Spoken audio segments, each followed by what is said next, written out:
So we're at the end of mango season, but not the end of work. So as you can tell, there's been a lot of trimming going on. And every year we try to trim every tree. So we have a lot to do still, and we're working at it right now. But this is what we've been trying to do is to, of course, cut down the center of the tree a lot. We don't want to have too much shade in the center. You open up the tree to more fruit that way if you can have the sunshine hitting both sides of those branches that are going out to the side a little bit. And so anyway, some of the trees are more vigorous than others, and so we have just lots of piles of trimmings. And of course, all of these trimmings hopefully will get trimmed. Of course, all of these trimmings hopefully sometime soon will get chipped up and then blown back into the grove. The nutrition in these trimmings is mostly in the leaves, but of course the wood is fine too for building the soil and such. So we try to keep as much of the trimmings as we can on the property and just feeding the next year's growth and such. So this particular part of the grove is trimmed already, but there's a lot more of the grove to do. I'd say that right now we are probably at about 15%, maybe 20% of the grove trimmed, but hopefully in the next couple weeks we'll be finished.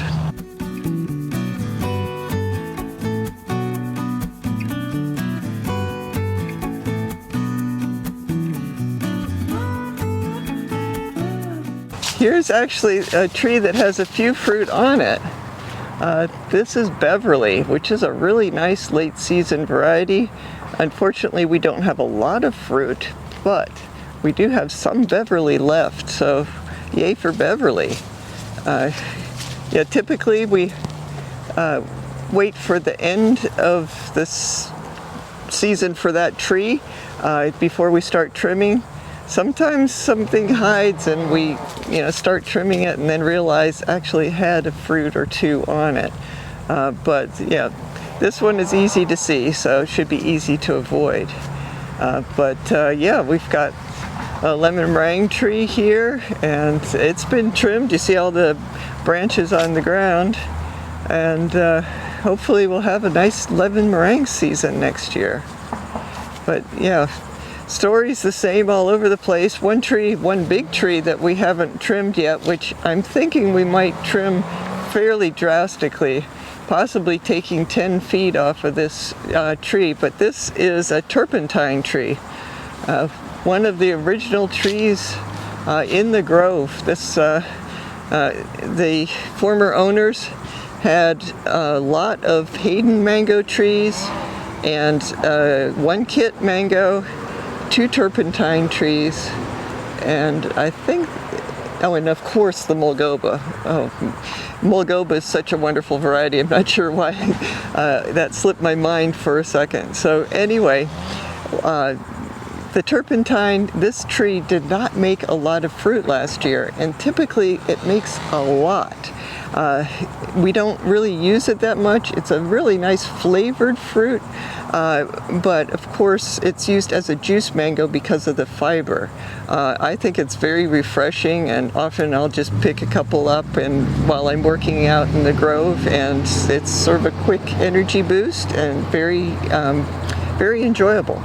But anyway, this tree's looking lovely, nice healthy looking leaves and such, but as I say, I think we might make that smaller just because we don't use the seeds and we don't really sell much of the fruit, so it would be good to cut it back and possibly top work another variety onto one of the branches that we cut back.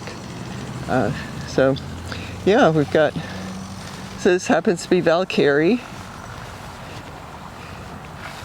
This is another lemon meringue.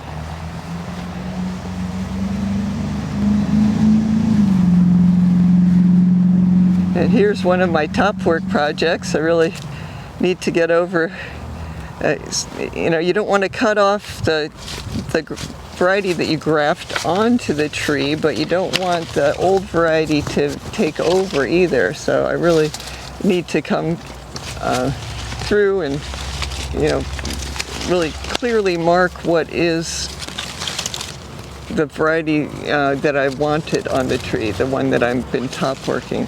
This is the original one. Has some leaf burn just because of the oppressive heat. And let's see. Yep, all of this is the new variety right here. So this is actually orange sherbet, very nice variety. And yep, all of that. Let's see. I think I saw the graft. Let's see.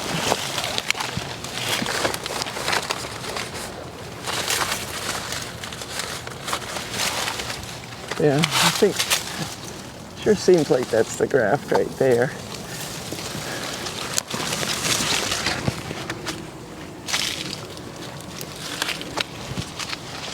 Some more orange sherbet here.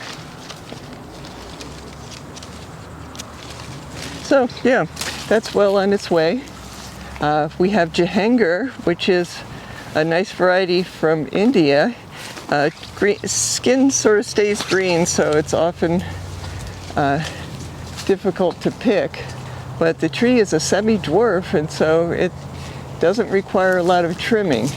We'll probably cut a few feet off of this tree here and there, but nothing really major. It's just a nice sized tree all on its own. And Juliet is sort of in that same category as far as the level of vigor for the tree. And so sort of put those next to each other so we'd be reminded that, they get about the same amount of trimming every year, which is not a whole lot of trimming. So another lemon meringue tree, so it's putting out all sorts of nice new growth.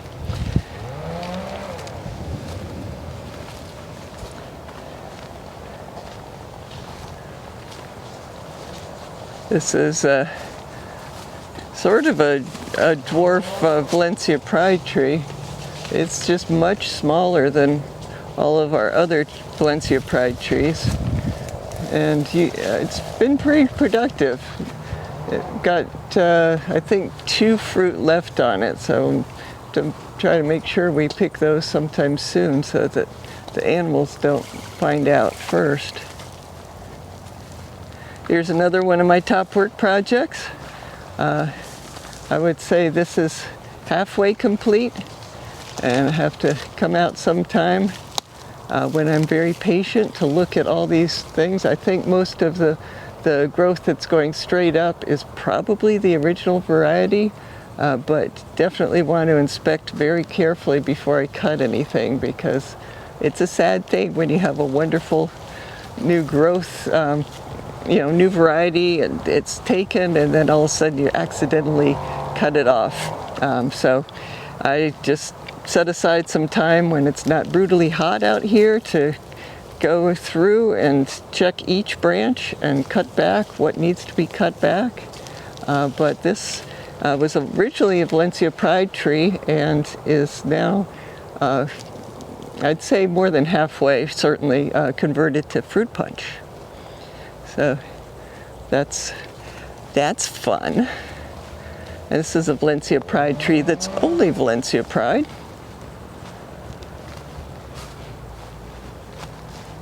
And we have a Malika tree. Got a couple Malika trees in the grove. And yeah, nice variety.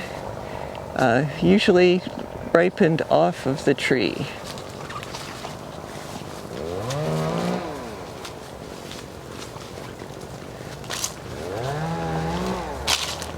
Here we have a cherry tree. We didn't have much cherry fruit at all this year, but right across the aisle here we have a kit tree, and there's a few fruit left on this tree. Well, certainly one's low over here, easy to see, but there's some up in the branches also. It's always one of the latest varieties in the grove as far as producing fruit late in the season. It's another kit tree. And we have Dupuis Saigon, also sometimes known just as Dupuis. But when I bought the tree, it was Dupuis Saigon, so we've carried forward with that name. I think, it's a very nice fruit, and the tree wants to be a little bigger than most trees, so it's got a little bigger than average, I'd say.